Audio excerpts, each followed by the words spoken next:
Hello everyone. Today I will tell you 6 horror stories from netizens' experiences, from netizens' submissions. And what I'll do is I'll pick the best 5 or 6 or 7 and we'll put it in a video. So please like, share, subscribe, and here's the bells. This happened when I was having a quiet night in Iton. It was kind of late and I was just lounging on the couch. My dog had hopped up onto the couch with me and was sleeping with his head on my belly. I remember that I was watching some Major League Baseball game marathon, and it felt like it was going on forever. I was really drowsy and I was nodding off at points. Suddenly the dog jumped off of me, and down to the floor he stared at the frosted door that leads to the hallway. I asked my dog, "What's wrong, boy?" But he wouldn't even look my way. He was completely fixated on that door. I sat up and I looked at his face. He was baring his teeth. I've never seen him do that before. He was always such a placid little guy. My dog was beginning to worry me.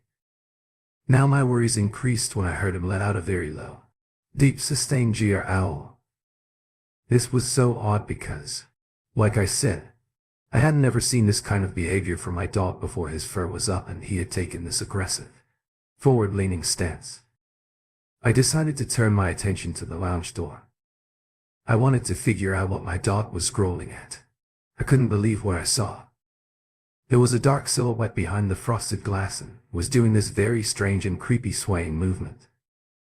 It was like it was coming closer to the door and then retreating backwards, like it was trying to decide whether to try to come in or not. It was very creepy. I had a stun gun, so I backed over to my backpack, which I had thankfully left in the lounge that night, and I dug it out. I remember hearing myself say something like, "What the hell is this?" out loud. The atmosphere in my house that day seemed so dark and tense. I stood there with my dog, thinking at any moment the door could open or at any moment that shadowy figure could turn and leave. My legs were shaking. I was finding it hard to keep balance, and of course my arms were shaking even more. I just tried my hardest to steady my arm all the while I was still growling at the shadow of some unknown intruder. Then suddenly, just as quick as it began, it was over. The shadow just dissipated. It was like it had disappeared in a puff of smoke. Was it ever really there? I'm pretty sure something was there. The way it disappeared was so strange. It kind of just gradually seeped back into the darkness. I must sound so crazy, but it's true. I swear, that's what I saw. After it left, my dog calmed down and he just went right on back to the couch and lay down as if to say nothing to worry about. Now it was amazing.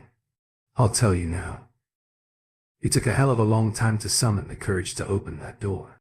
But when I did, I found no signs of a break and my door was firmly locked. I even had put the chain on. No one had been in my house. But I definitely saw something, and I know that my dog saw it too. I think I was visited by some kind of spirit, and based on how my dog and I felt when we encountered it, I don't think that it was a particularly friendly spirit. I'm just grateful that my dog picked up on it and was there with me. It was honestly a terrifying experience.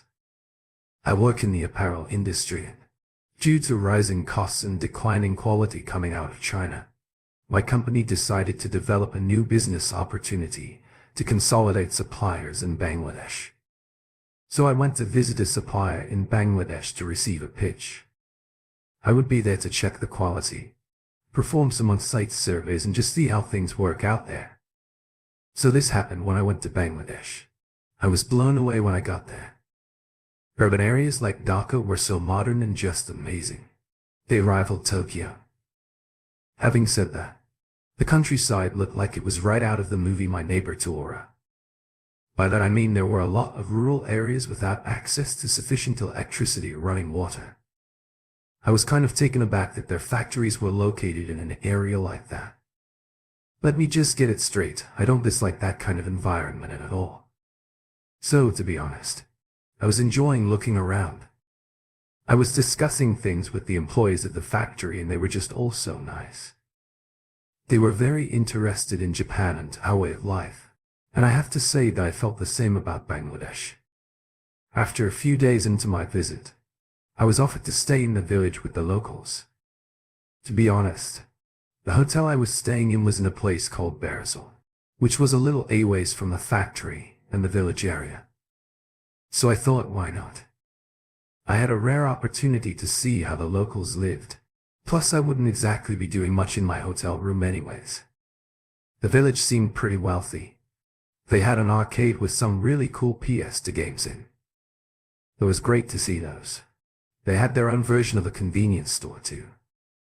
One thing I noticed pretty quickly was that it seemed that foreigners were pretty rare for their village. People were crowding around me. It felt like I was some kind of celebrity. By the way, it was just men who crowded around me. I'm also a man. I didn't see any women out and about. I spent the night at Mr. Arad's house. That's a slight pseudonym. By the way, I had a night that I would never forget. He and his family welcomed me in with open arms, and I really enjoyed my time with them. The night grew late and I headed up to the bed they had given me for the night. I was messing around on my laptop at the desk in the bedroom. I think I was playing some game I had downloaded, and I was just about to shut the laptop down to get some sleep when I felt something. I felt the presence of someone in the room with me, not just one person, but many, maybe a dozen. I can't explain it well, but it was kind of like when you're in a movie theater in the dark. There were just people set in silent anticipation, not talking people, just collectively being there. Do you know what I mean? You can feel a presence, and you can sense that there's breathing in the room. Little things like that. The village is completely without power at night. The only light that was on in Mr. Arad's house was the light coming from my laptop. I turned the laptop away from me and kind of waved it around the room to see if the light from my screen revealed anyone in the room with me. But of course no one was there. I was alone in what felt like a room full of presences. Realizing that gave me the tingles. But I told myself that it was all in my mind and I was probably imagining things because I was in some place new. I forced myself to shut my laptop down and the room felt dark. It was time to sleep. I crawled into bed and tried to ignore my own thoughts. I tried as hard as I could, but I couldn't convince myself. I knew that there was something in that room with me, and it was still there. I thought that there was a spirit in the room with me, and I decided to open my eyes to look around, because I had always wanted to see something paranormal. I couldn't see anything. This happened when I was in the first or second year of junior high school. I think I was about 13 years old. I grew up in the countryside. Because it was so dark still, I couldn't sleep. I couldn't shake the feeling that I wasn't alone. I don't know if my eyes adjusted to the dark or something, but I saw something that looked like a white horizontal line drawn on the wall. The line was broken in some areas, but it looked like a line. I was just staring at that line that seemed to have appeared out of the dark. It was like these tiny white moving shapes that just arrived and formed a vague line. It was very hard. I don't know why, but when I saw that, I felt very calm. It was soothing to me. I felt relaxed, and before I knew it, I had slipped into a deep, dreamless sleep. The following morning I toyed with the idea of telling Mr. Arad about what happened, but in the end I felt like there was no need to scare him unnecessarily. So I kept quiet. But later I remembered something that Mr. Arad said when I was surrounded by the locals. He said something similar to this: for some of these villagers, you may be the only foreign person that they will ever see, so this is why they are drawn to you. They want to hear your stories and see how you are different from them.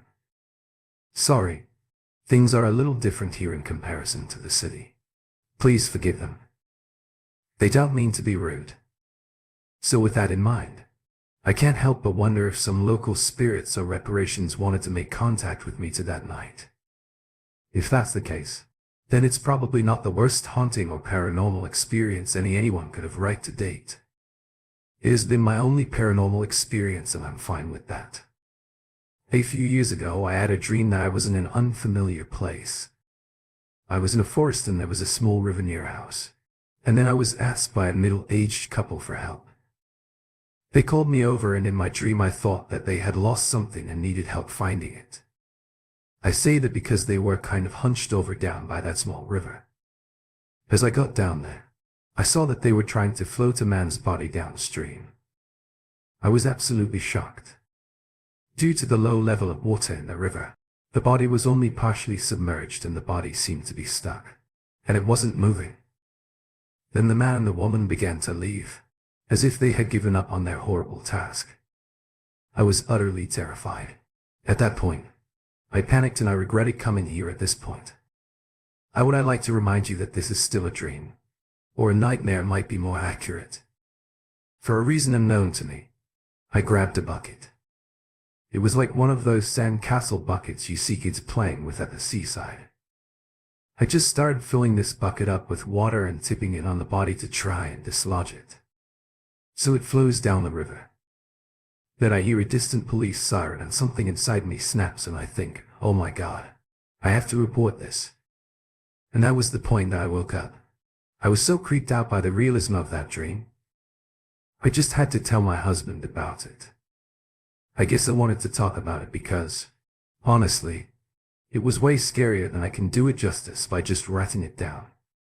I told him in as much detail as I could, and there was a lot.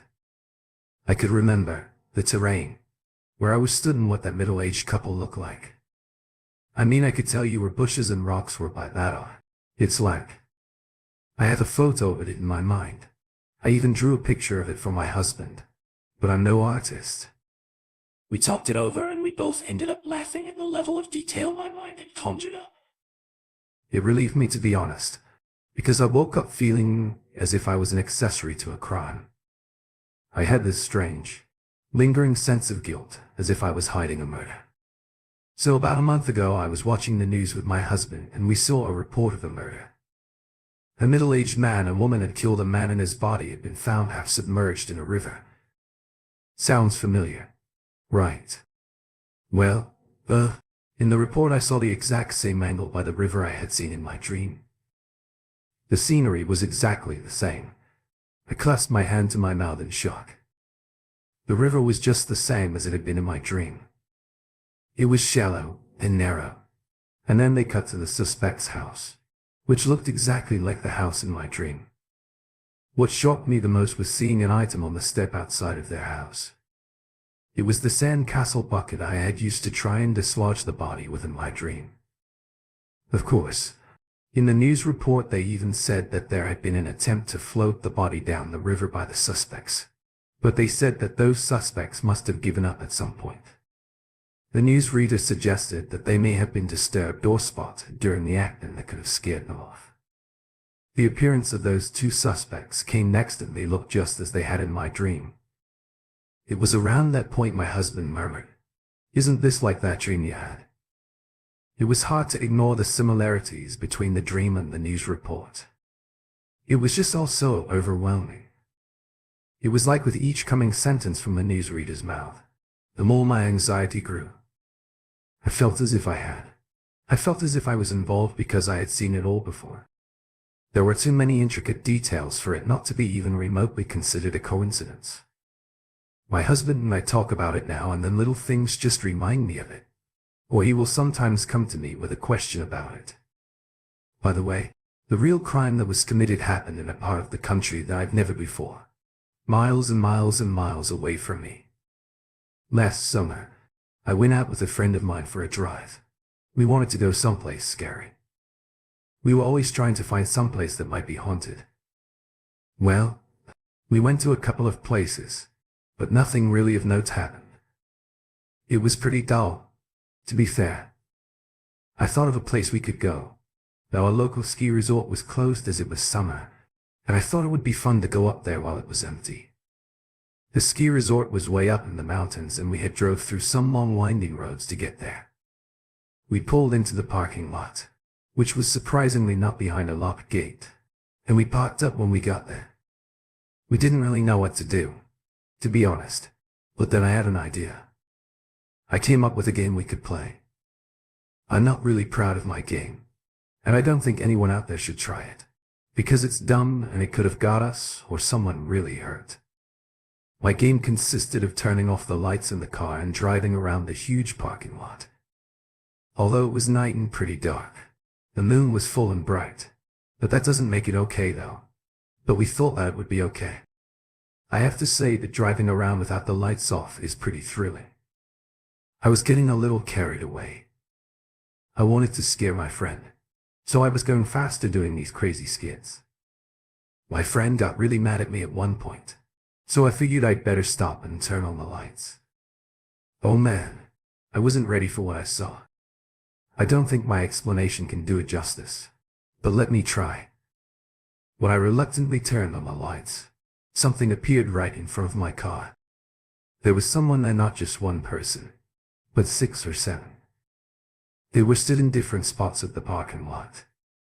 All these figures were stood facing away from the car, and then, as if they reacted to the headlights, they turned to face us. I couldn't believe what I was seeing.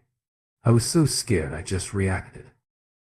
Instinctively, I spun the car around and screeched out of the parking lot. I couldn't tell you much about those people. I couldn't describe their clothing or anything like that. But one thing for certain is, I'll never forget how the one closest to the car looked. I saw his face and I knew that he wasn't among the living. I have no idea what the hell that was, and I never drove with the lights out like an idiot again. This happened when I was at school. I finished early that day. I think some after-school class was cancelled or something. I went straight home and I was relaxing in the audiobooks. My little sister usually came home at around 3 p.m. But it seemed like she must have gone out to play with some of her friends. Both my parents were at work, so I had the whole house to myself. It was amazing. I was eating whatever I wanted and also watching whatever I wanted on TV. I got so comfortable that I almost fell asleep. Some boring show aimed at older women came on TV and I couldn't be bothered to change the channel, so I ended up falling asleep. Then suddenly I was jolted back awake. I heard a sound. It sounded like something heavy. It just moved upstairs. I had heard my parents talking to a bunch of people in the neighborhood about break-ins and robberies in our area, so naturally I thought, oh God, they finally come to our house. I was about 16 at the time and I was in the baseball team. I knew I had a good swing and a bat in the hallway, so I chose to do something reckless. I grabbed my bat and I ran upstairs. I looked around, but I couldn't see anyone up there. I guess that I was so sleepy that I might have been imagining things, or maybe even dreaming. So I went back downstairs and back under the audiobooks. I think about 5 minutes went by and I heard the sound again, and I knew this time that it wasn't my imagination. I felt scared. I felt this way because when I came back downstairs after checking, I locked the front door. I checked the back door and it was locked too. I wanted to check the locks because I got myself all paranoid about these ideas of burglars. Now I knew that the only way someone was going to get into our house would be through a window. And since the whole area was on high alerts because there had been break-ins, I didn't think that robbers would be so dumb enough to try to smash an upstairs window to get into our house. Plus I didn't hear a smash. I heard what sounded like something heavy being moved. So if it wasn't a burglar, then what the hell was up there? I wondered to myself. I knew that my sister hadn't come back yet, and the same went for my parents. The front door hadn't been opened. I was still home alone, although I suddenly didn't feel all that alone.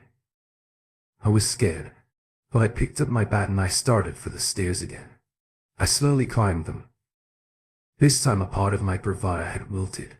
I could still hear some movements up there. I was able to pinpoint the sound. It was definitely coming from my sister's bedroom. As I got near the top of the stairs, the sound stopped. The house was silent. I had thought about going back downstairs and running out of the house, but I pushed forward. I think my curiosity had outfought my fear. The door to my sister's bedroom was open, and before I could even enter the room, I saw something shocking. If you were to go into my sister's room on any given day, you would have seen her desk against the wall on the left as you had her bed off to the right, alongside her bookcase and the chest of drawers. But not that day. All the big things in her room had been moved. It was completely different to the last time I saw.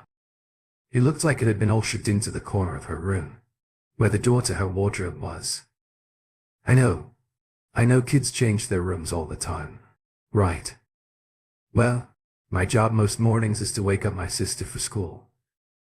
So I saw the layout of that room that morning since I was the first one home. I was shocked by what I was staring at. I just couldn't believe it. Our house had always been a bit spooky. I mean, we heard some noises coming from upstairs before, but our parents had always told us that it was nothing to worry about.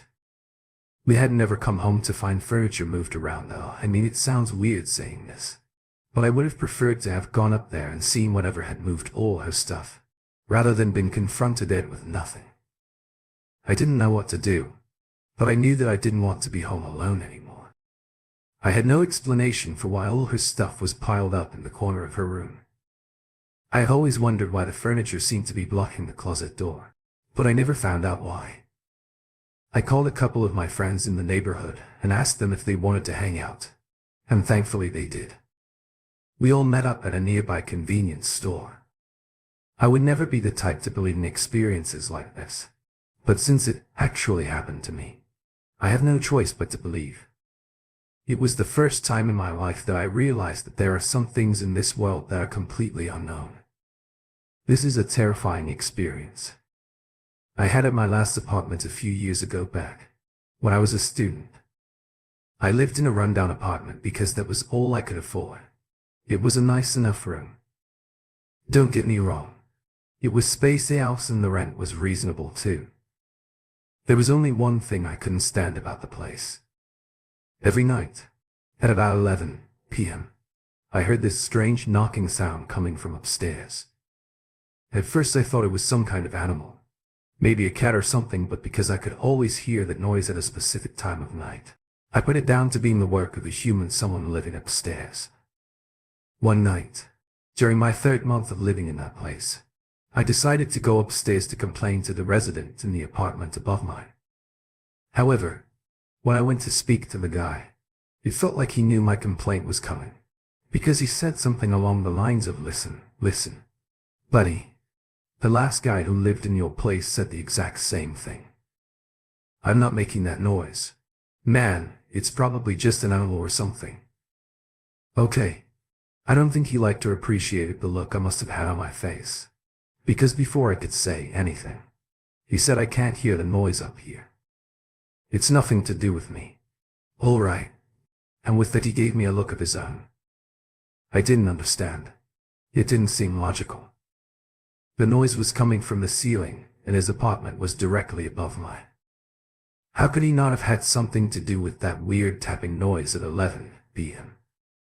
However, since I was relatively new to the building, I decided to give him the benefit of the doubt and believe that it might not be him making that noise. His face said it all. Really? It said to me, I've heard this all before. Give me a break. Later that night the noise got louder for the first time. I heard a sound that sounded a little closer to thumping than tapping. I was getting really irritated now, so I grabbed my broom and I just started blasting on the ceiling with the handle in the general direction. The thumping and tapping sounds came from this, so with a few more dull taps and thuds. It definitely sounded like something was up there or the neighbor was playing with me. I couldn't tell. Yeah, either way, all of those noises that night creeped me out. Then I felt an eerie chill which made me feel as if I hadn't seen bugs crawling all over my body. It made me shudder above my head. That banging sound continued. It moved in all directions. I wondered if I had rats in the walls, but a part of me doubted that the second I thought of it. The sounds then stopped, as if they had moved into one area of my head. It sounded like it was coming from the top of my closet, and then I suddenly remembered that inside the closet was this small hatch that led to a modest storage area. I wouldn't say it's big enough to call itself an attic, but it was kind of big. Something told me to get out of my apartment that night. I'm big on instincts and a big believer that if you value something, then you'd better listen to it. So that night I went to stay with one of my student friends. The next day, I explained the situation to the landlord and told him that I was considering moving out as I didn't feel right in that apartment anymore. He said he would check it out, but he sounded reluctant. He arrived at my apartment after about 15 minutes.